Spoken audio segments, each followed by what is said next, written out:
Hey everybody, Fat Red Fine's here. I'm Mary Beth. And I'm Laura. Laura, and welcome back Welcome back, everybody. to Tales from the Put-Out Closet. We are reading Frankenstein. We are. Last week we read the preface, the letters at the beginning of the book, and now we're going to dive into chapter 1. Yeah, should we like recap anything? Go for it. Well, I guess there's not much. Just Our main character is like out in the middle of the ice at the North Pole. yeah, Captain Walton. Yeah, he's been stuck. He's been writing letters to his sister.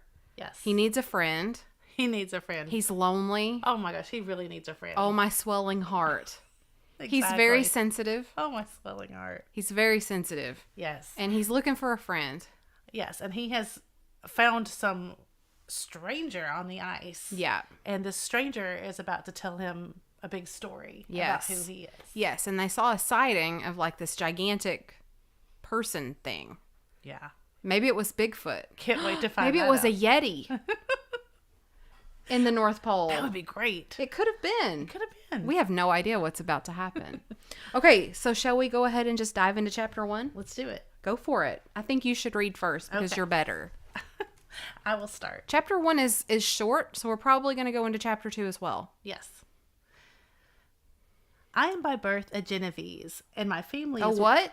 a Genovese. I don't know so what that that's means. capitalized, so that means they're from Geneva. Oh. So that's the type of person he okay. he is. My family is one of the most distinguished of that republic. My ancestors had been for many years counselors and syndics, and my father had filled several public situations with honor and reputation. He was respected by all who knew him for his integrity and indefatigable attention to public business. He passed his younger days perpetually occupied by the affairs of his country. A variety of circumstances had prevented his marrying early, nor was it until the decline of life that he became a husband and the father of a family. Pause. The first sentence, I am by birth. So are we, this first person perspective, is this from the perspective of the person that was brought onto the boat? Yes. Okay. So we've Yeah. changed. Mm-hmm. At the beginning, it was first person the letters were being written. Right. But now we've switched Oh yeah. to the perspective of the rescuee. Yes, perfect point. Okay. Just making sure. The rescuee has sat down to tell his story. Okay. I was just making sure I was following. Yes, indeed. So he's talking about his family now. Yeah. And his father didn't become a father until late in life. Got it. So he had an older father. Mm-hmm. As the circumstances of his marriage illustrate his character, I cannot refrain from relating them. One of his most intimate friends was a merchant who, from a flourishing state, fell through numerous mischances into poverty. This man, whose name was Beaufort, was of a proud and unbending disposition and could not bear to live in poverty and oblivion in the same country where he had formerly been distinguished for his rank and magnificence. Having paid his debts, therefore, in the most honorable manner, he retreated with his daughter to the town of Lucerne, where he lived unknown and in wretchedness. Oh. In wretchedness? God, who wants to live in wretchedness? That's very descriptive. Yeah.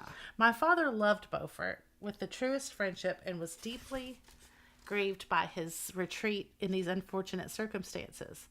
He bitterly deplored the false pride which led his friend to a conduct so little worthy of the affection that united them. He lost no time in endeavoring to seek him out, with the hope of persuading him to begin the world again through his credit and assistance. Okay. Beaufort had taken effectual measures to conceal himself, and it was 10 months before my father discovered his abode. Overjoyed at his discovery, he hastened to the house, which was situated in a mean street near the Rus. But when he entered, misery and despair alone welcomed him. Oh. Beaufort had saved but a very small sum of money from the wreck of his fortunes, but it was sufficient to provide him with sustenance for some months, and in the meantime he hoped to procure some respectable employment in a merchant's house. The interval was consequently spent in inaction. His grief only became more deep and rankling when he had leisure for reflection, and at length it took so fast hold of his mind that at the end of 3 months he lay on a bed of sickness, incapable of any exertion. That's sad. Wow. That's a lot. That's really heavy. So that's how his father has found his friend. Yeah. His daughter attended him with the greatest tenderness, but she saw with despair that their little fund was rapidly decreasing and that there was no other prospect of support. But Caroline Beaufort possessed a mind of an uncommon mold, and her courage rose to support her in her adversity. She procured plain work. She plaited straw, and by various means contrived to earn a pittance scarcely sufficient to support life. Several months passed in this manner. Her father grew worse. Her time was more entirely occupied in attending him. Her means of subsistence decreased, and in the 10th month her father died in her arms, leaving her an orphan and a beggar. This last blow overcame her, and she knelt by Beaufort's coffin, weeping bitterly, when my father entered the chamber. He came like a protecting spirit to the poor girl, who committed herself to his care, and after the interment of his friend, he conducted her to Geneva and placed her under the protection of a relation. 2 years after this event, Caroline became his wife. Oh.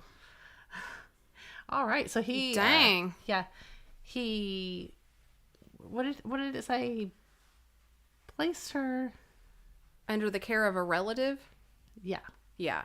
Oh, he conducted her to Geneva. Oh. Like, I bet he did. I bet he did. So, well, that's sad. Did she want that? Well, yeah, this is one of the... I think it's like a recurring theme in the book that the women are very submissive. Gotcha. Yeah. It's 1820 Right. something or 1818 or Yeah, she probably didn't want to do all that. And really, I think it was written to be earlier than that. So, I hope she's okay. poor Caroline.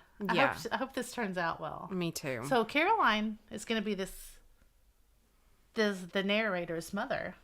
Right. Yeah. Okay. There was a considerable difference between the ages of my parents, but this circumstance seemed to unite them only closer in bonds of devoted affection. So there you go. She was devoted. Yeah. Well, that's good. There was a sense of justice in my father's upright mind, which rendered it necessary that he should approve highly to love strongly. Perhaps during former years he had suffered from the late discovered unworthiness of one beloved, and so was disposed to set a greater value on tried worth. There was a show of gratitude and worship in his attachment to my mother, differing wholly from the doting fondness of age, for it was inspired by reverence for her virtues and a desire to be the means of, in some degree, recompensing her for her sorrows that she had endured, but which gave inexpressible grace to his behavior to her. Everything was made to yield to her wishes and her convenience. He strove to shelter her, as a fair exotic is sheltered by the gardener from every rougher wind, and to surround her with all that could tend to excite pleasurable emotion in her soft and benevolent mind. Goodness. Her health and even the tranquility of her hitherto constant spirit had been shaken by what she had gone through.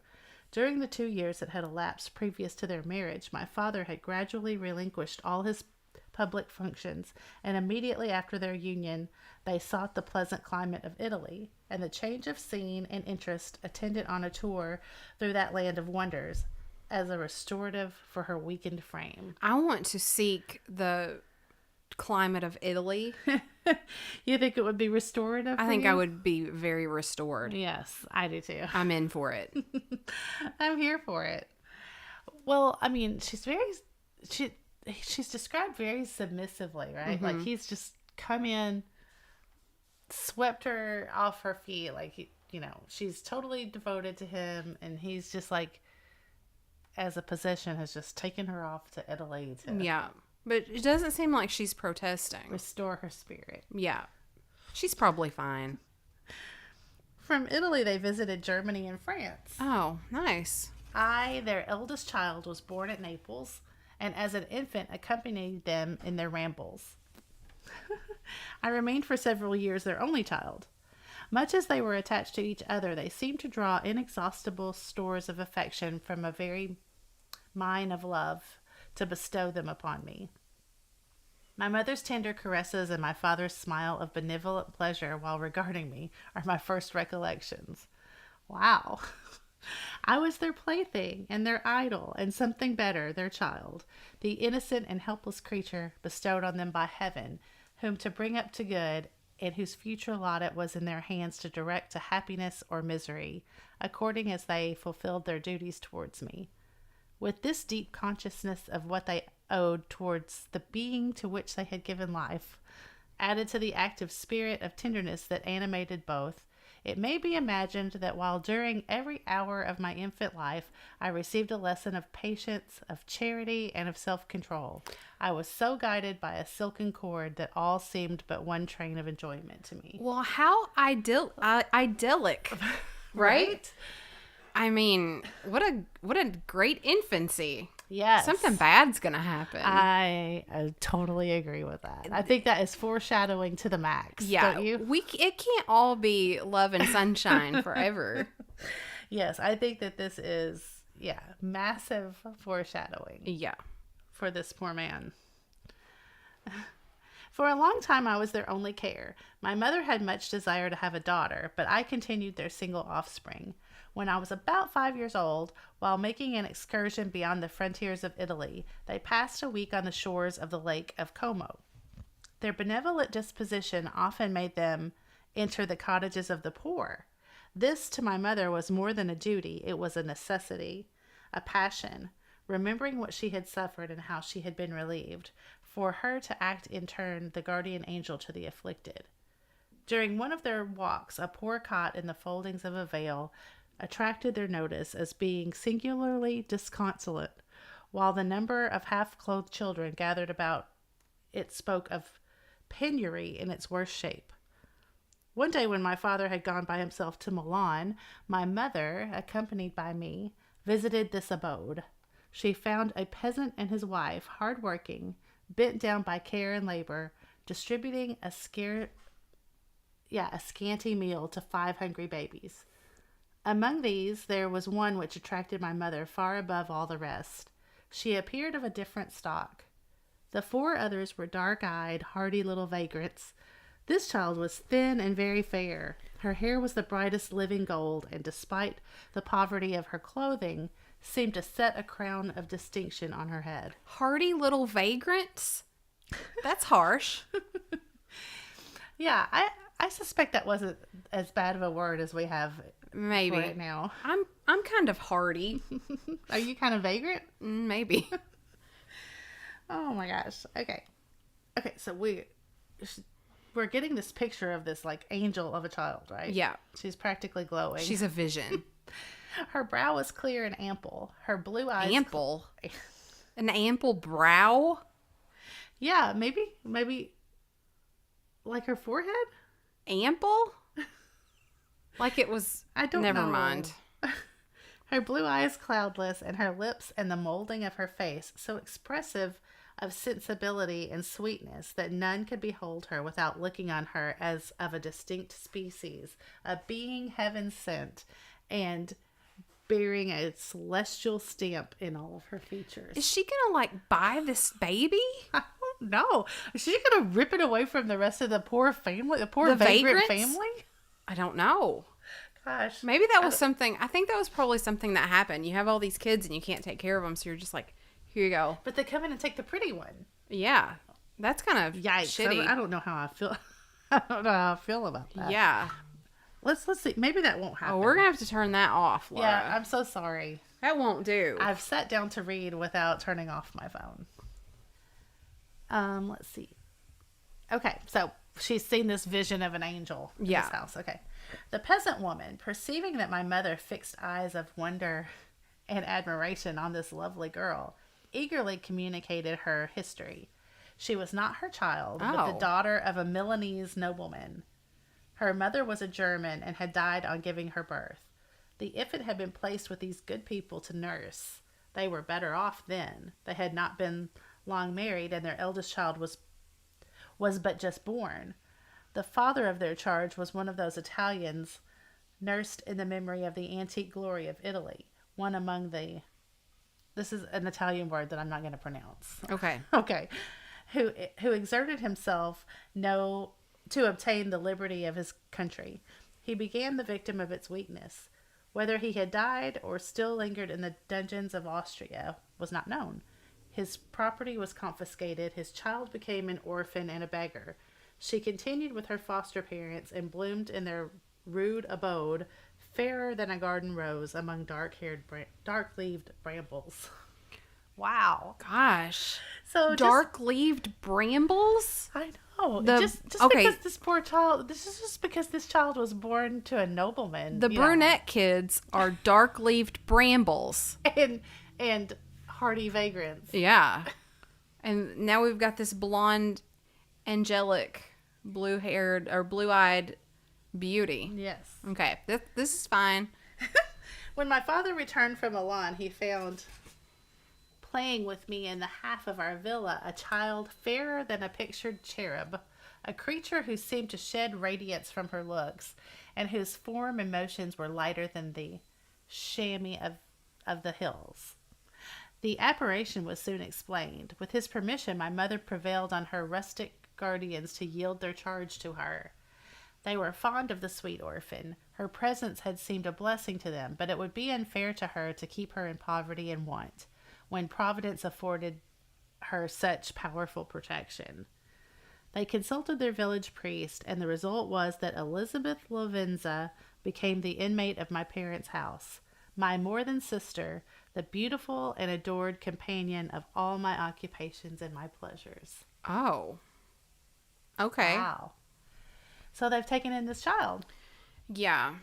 If that were written today, that would mean something else. My more than sister, Yes. you know. Yes. Yeah. I think that's gonna probably lead to something. Oh. Don't you? That would be my guess, right? I don't know. That's Everyone where my loves- mind goes, but it was the 1800s. I don't know what they're implying in the 1800s. Everyone loved Elizabeth. The passionate and most reverential attachment with which all regarded her became, while I shared it, my pride and my delight. On the evening previous to her being brought to my home, my mother had said playfully, "I have a pretty present for my Victor." Oh. So there's the first time we've got a name. His Yeah. name's Victor. Victor. Yeah, so his mom was playing with him. "I've got a pretty present for my Victor. Tomorrow he shall have it." And when on the morrow she presented Elizabeth to me as her promised gift, I, with childish seriousness, interpreted her words literally and looked upon Elizabeth as mine. Mine to protect, love, and cherish. All praises bestowed on her I received as made to a possession of my own. We called each other familiarly That's hard for me to say, too. by the name of cousin. No word, no expression could body forth the kind of relation in which she stood to me, my more than sister, since till death she was to be mine only. Wow. Okay. Ooh, that's romantic. It is. So they're gonna they're gonna grow up together, and then I guess they're gonna belong to each other. Really? So do you think that means they're gonna be married? I don't know. It was the 1800s. I feel like things happened then that don't happen today. And they're not related, so it's fine. That's fine. I don't know. Yeah, I mean they've just found this child somewhere. Maybe we're just looking too much into this. Yes, but I mean, they speak with such affection for all these people. It's just the sign of the times there. The language. I'm going to give this a whirl. Let's see how long this chapter is. We've been going nearly 30 minutes, so let's just take a look here. Oh, yeah, we can do chapter 2. Yeah, I think we should do it. All right, here we go. Chapter 2. We were brought up together. There was not quite a year difference in our ages. I need not say that we were strangers to any species of disunion or dispute. Harmony was the soul of our companionship, and the diversity and contrast that subsided in our characters drew us nearer together. Elizabeth was of a calmer and more concentrated disposition, but with all my ardor, I was capable of a more intense application and was more deeply smitten with the thirst for knowledge. Oh, smitten with knowledge. Yeah. She busied herself with following the aerial creations of the poets, and in the majestic and wondrous scenes which surrounded our Swiss home, the sublime shapes of the mountains, the changes of the seasons, tempests and calm, the silence of winter, and the life of turbulence of our alpine summers, she found ample scope for admiration and delight. Oh my gosh. She's a dreamer. Yeah, no doubt. I wonder what she is on the personality trait thing. But I mean, how could you not be a dreamer? They live in the middle of the Swiss Alps practically. Yeah, they true. live in Geneva. They travel wherever they want. They go to Italy and all these romantic, beautiful places. Yeah. Yes. So she's a dreamer and he has a thirst for knowledge. Yes. So they probably fit well together. They probably complement each other. Yes.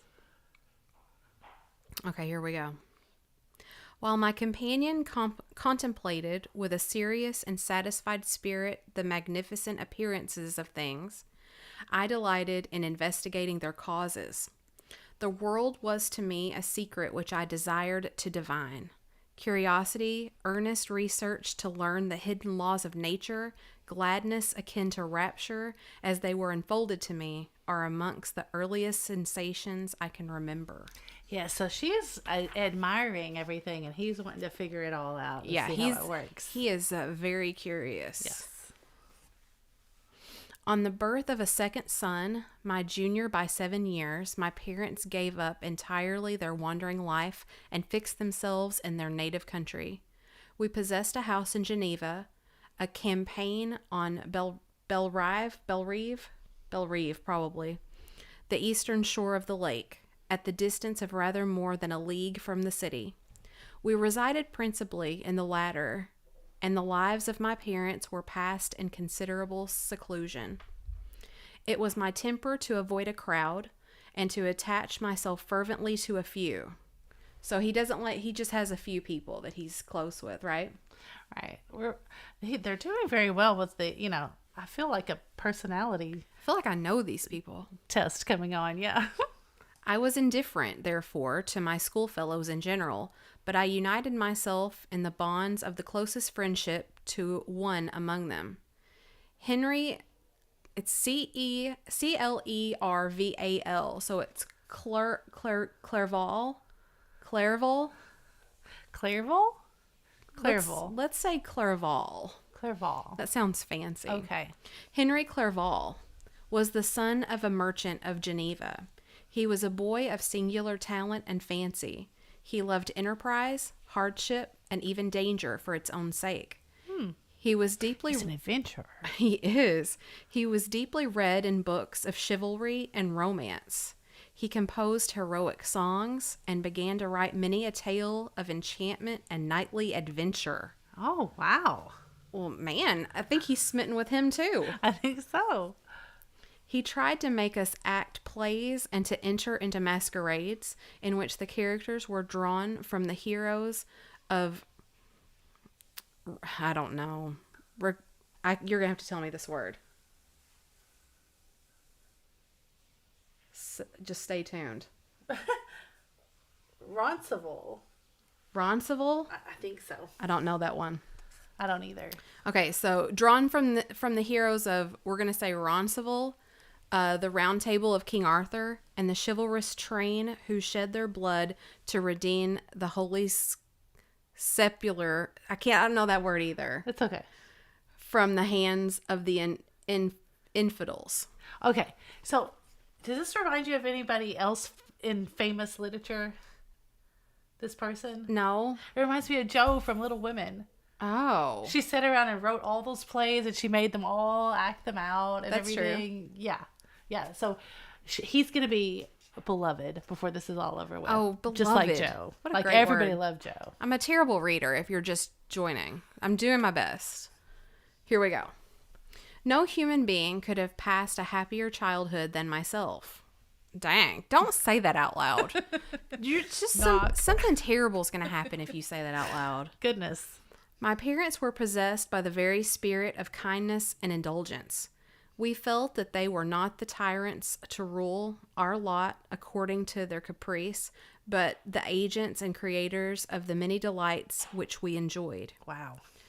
When I mingled with other families, I distinctly discerned how particularly fortunate my lot was, and gratitude assisted the development of love. I mean, he is smitten with his parents. Yes. My temper was sometimes violent. Oh. Oh. Well, that's a change of pace. Yeah. My temper was why? I don't know. We're about to find out. My temper was sometimes violent, and my passions... I'm bad at this. Oh, it's okay. It's just the flowery language of the 1800s. Vehement? V-E-H-E-M-E-N-T? Oh, yeah. Vehement. Vehement? Mm-hmm. What does that mean? Like really strong. Oh. Yeah. And my passions vehement. But by some law in my temperature, they were turned not toward childish pursuits, but to an eager desire to learn, and not to learn all things indiscriminately. I confess that neither the structure of languages, nor the code of governments, nor the politics of various states possessed attractions for me. It was the secrets of heaven and earth that I desired to learn, and whether it was the outward substance of things, or the inner spirit of nature and the mysterious soul of man that occupied me, still my inquiries were directed to the metaphysical, or in its highest sense, the physical secrets of the world. Oh. All right. So he's getting deep now. Huh? He's getting deep now. Yeah, he doesn't want to be, he wasn't interested in politics, like to be like a business person or a politician or anything like that.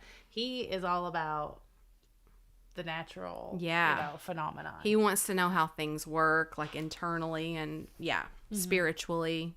Yeah. Meanwhile, Clerval occupied himself, so to speak, with the moral relations of things. The busy stage of life. With the what? He occupied himself with the what? With the moral relations of things. Oh. The busy stage of life, the virtues of heroes, and the actions of men were his theme. And his hope and his dream was to become among those whose names are recorded in story as the gallant and adventurous benefactors of our species. Nice. Dang, yeah. I want to be gallant and benevolent. Yeah, who doesn't? The saintly soul of Elizabeth shone like a shrine-dictated lamp in our peaceful home. He is all about his friends and his sister and his parents. Yeah, his more than sister, Elizabeth. His more than sister. Yes. Her sympathy was ours. Her smile, her soft voice, the sweet glance of her celestial eyes were ever there to bless and animate us. She was the living spirit of love to soften and attract. I might have become sullen in my study, rough through the ardor of my nature, but that she was there to subdue me. And I bet she was. to a semblance of her own gentleness. Something's happening here. And Clerval could aught ill entrench on the noble spirit of Clerval, yet he might not have been so perfectly humane, so thoughtful in his generosity, so full of kindness and tenderness amidst his passions for adventurous exploit, had she not unfolded to him the real loveliness of beneficence, I can't say that, and made the doing good in the end an aim of his soaring ambition. Wow. She is really, I mean, I would almost think that she wasn't real. Yeah. If I didn't know better. Maybe he made her up. I mean, she is she is responsible for these two boys. Yeah. Whole being, practically. Yeah. They are really smitten. I feel exquisite pleasure in dwelling on the recollections of childhood, before misfortune had tainted my mind and changed its bright visions of extensive usefulness into gloomy and narrow reflections upon self. So it's not all sunshine and rainbows. Well, no, I mean, he's already said he's got a temper. Yeah. Like, that's come out of nowhere. I mean, I don't know how he could have a temper with an idyllic childhood that he's had, but whatever. Besides, in drawing the picture of my early days, I also record those events which led, by insensible steps, to my after tale of misery. Uh-oh. Things are going bad. Well, he's, yeah. Things Well, are going to go bad. Yeah, he's alluding to way in the future. Correct. For when I would account myself for the birth of that passion, which afterwards ruled my destiny, I find it arise, like a river mountain, from ignoble and almost forgotten sources, but swelling as it proceeded, it became the torment with which in its course has swept away all my hopes and joys. Things are going to go bad later. Yikes. Foreshadowing. Mm-hmm. Natural philosophy is the genius that has regulated my fate. I desire, therefore, in this narration to state those facts which led to my prediction for that science. When I was 13 years of age, we all went on a party of pleasure to the baths near Thonen. On a party of pleasure to the baths near Thonen? All right. Like a bathhouse? How old did he say he was? He didn't. I don't think, when I was 13. Oh, 13. That's pretty old back in the day. Yeah. The inclement weather obliged us to remain a day confined to the inn.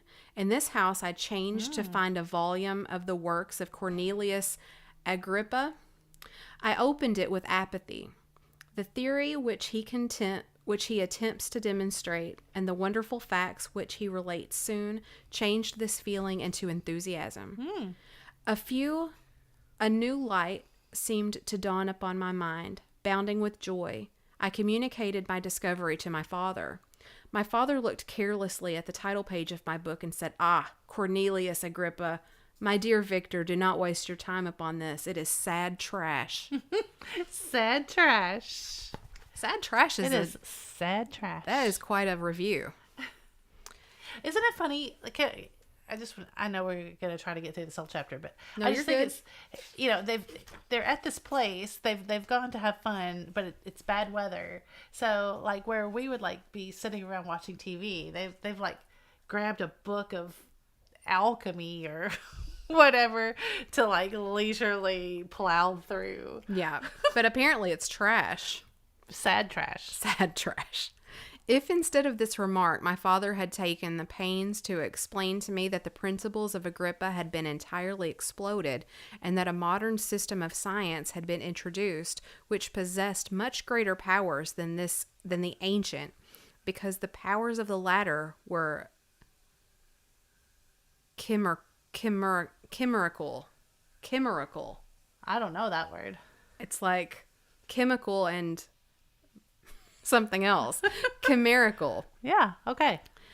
While those of the former were real and practical.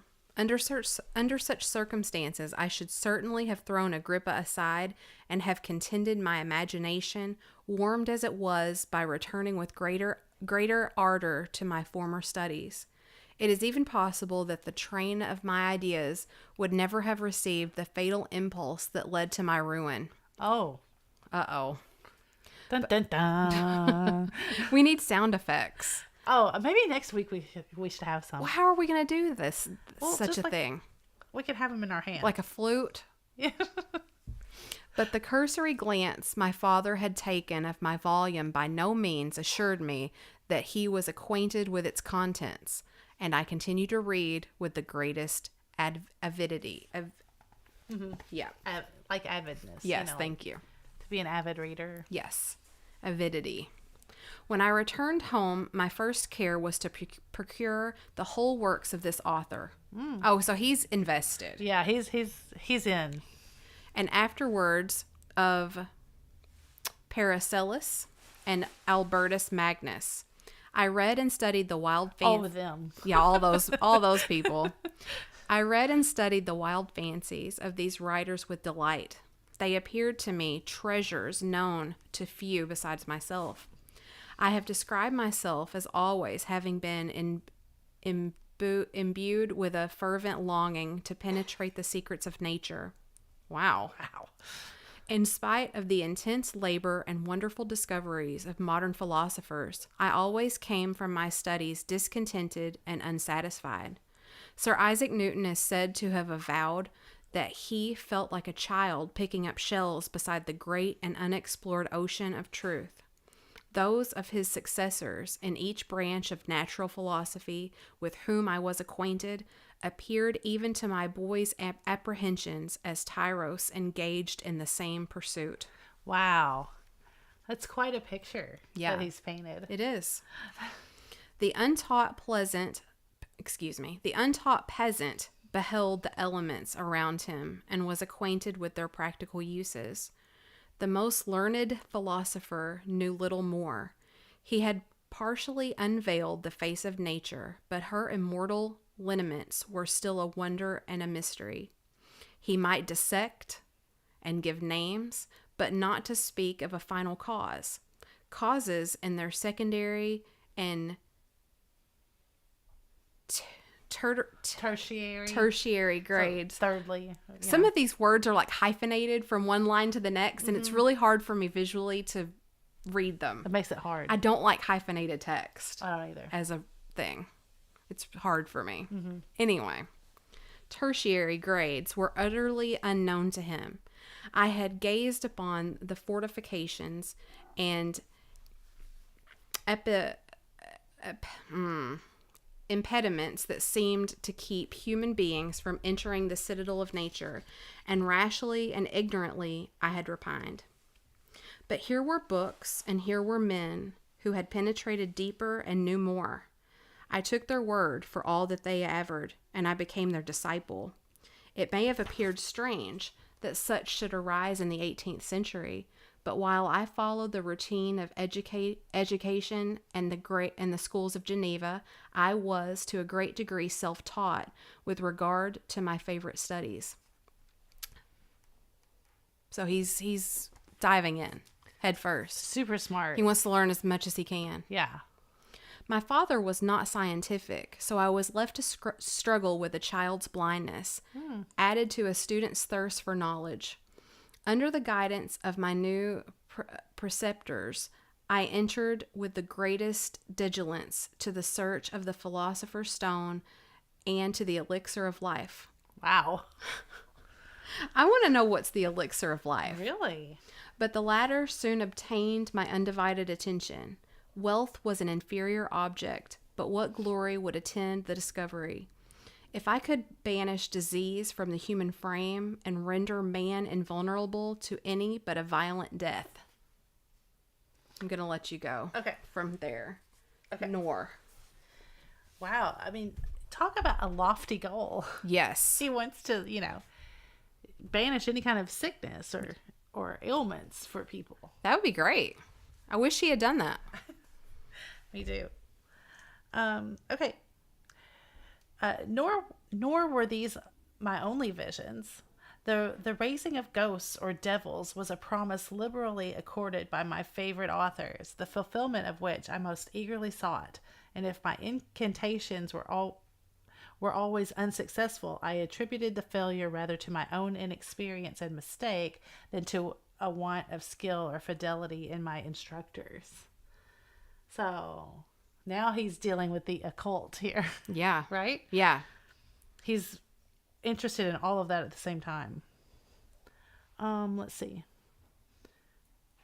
And thus for a time I was occupied by exploded systems, mingling like an unadept 1,000 contradictory theories and floundering desperately in a very slough of multifarious knowledge. Wow. Guided by an ardent imagination and childish reasoning, till an accident again changed the current of my ideas. Oh no.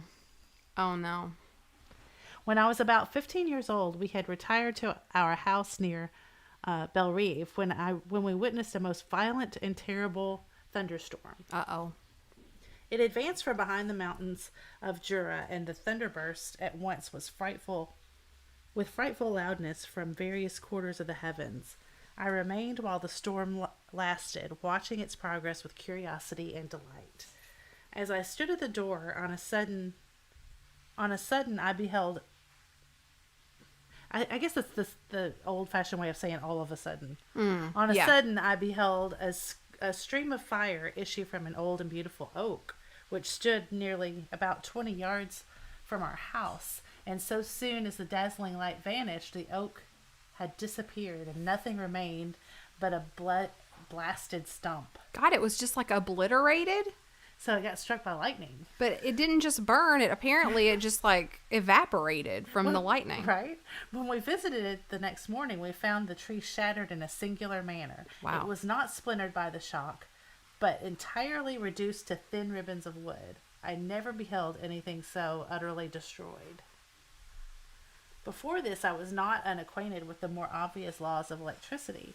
On this occasion, a man of great research in natural philosophy was with us, and excited by this catastrophe, he entered on the explanation of a theory which he had formed on the subject of electricity and galvanism, which was at once new and astonishing to me. Do you think it was... Who's the guy that you talk about all the time about electricity? Tesla? Nikola. Okay. All that he said threw greatly into the shade Cornelius Agrippa, Albertus Magnus, and Paracelsus, All those guys. the lords of my imagination. But by some fatality, the overthrow of these men disinclined me to pursue my accustomed studies. Who are the lords of your imagination, Laura? Oh, gosh. Don't put me on the spot. Who are Yeah. the lords of your imagination? I don't know. It's a great question. Alice in Chains? Yeah. Alice in Chains and like, I don't know, whoever made Breaking Bad. That was pretty good. Vince The Gilligan. lords of my imagination. It makes me feel shallow that I don't know the I answer know. to that question. Right? Yeah. What a question. Maybe we'll have to delve into it. Maybe that'll be a future podcast episode. Maybe. We'll file that one away. Lords of our imaginations. Yes. That's a great title. It seemed to me as if nothing would or could ever be known. All that had so long engaged my attention suddenly grew despicable. So, with one fell swoop of a thunderbolt, he's everything that he believed in is now gone and changed to something else. By one of those caprices of the mind, which we are perhaps most subject to in early youth, I at once gave up my former occupations, set down natural history and all its progeny as a deformed and abortive creation, and entertained the greatest disdain for a world would-be science, which could never even step within the threshold of real knowledge. Again, yeah, he's just tossing it all out the window. Yeah. Wow. In this mood of mind, I betook myself to the mathematics and the branches of study appertaining to that science as being built upon secure foundations and so worthy of my consideration. So, gone is the, natural history. And the occult. He's into the math now. Thus, strangely, are our souls constructed, and by such slight ligaments are we bound to prosperity or ruin. When I look back, it seems to me as if this almost miraculous change of inclination and will was the immediate suggestion of the guardian angel of my life, the last effort made by the spirit of preservation to avert the storm that was even then hanging in the stars and ready to envelop me. Her victory was announced by an unusual tranquility and gladness of soul, which followed the relinquishing of my ancient and latterly tormenting studies. It was thus that I was to be taught to associate evil with their prosecution, happiness with their disregard. It was a strong effort of the spirit of good. It was a strong effort of the spirit of good, but it was ineffectual. Destiny was too potent, and her immutable laws had decreed my utter and terrible destruction. Okay, I've got to read that again. It was a strong effort of the spirit of good, but it was ineffectual. Destiny was too potent, and her immutable laws had decreed my utter and terrible destruction. Wow. Dun, dun, dun. Yeah. End of chapter 2. End of singing. Or what? Yeah, that was chapter 2, correct? Mm-hmm. Okay. So next week, then, we're going to pick up with chapter 3. So we're doing well. We're doing real good. The scene is set, Yes. so to speak. Foreshadowing out the wazoo for Yeah. these 2 chapters, right? Yeah, absolutely. Like we find out who Victor was. We don't know his last name yet. Right. We do, but I don't. okay. Well, spoiler alert. We don't know his last name yet, but we know that something terrible is going to happen to this child. Indeed. Or as a man. Okay, so everybody, make sure that you leave us a comment. If you're watching on YouTube, leave us a comment below. Let us know what you think. Let us know if you're annoyed by, the words that I'm mispronouncing. Let us know, what's happening if we've like misunderstood something, whatever. Right, and we're new to the podcast world. I don't really know how, if you're listening only by podcast, which I hope a lot of you are. I don't know really how you leave comments for us. Yeah. But you can always email us at fatbirdfinds@gmail.com. Yeah. Or, you could always come over to YouTube and subscribe to our channel, Fatbird Finds. Primarily, we resell vintage collectibles. That's what we're into. So we would love for you to come by and visit us. We also have a show Friday night called Flippin and Sippin, where, we just celebrate the weekend and we have a good time. We would love for you to come over. Yes. Okay, so again, make sure you leave this video a like. We would love for you to subscribe, leave us a comment below, and as always, make sure you stay tuned to see what Fatbird finds next, and we'll see you next time. Bye, everybody.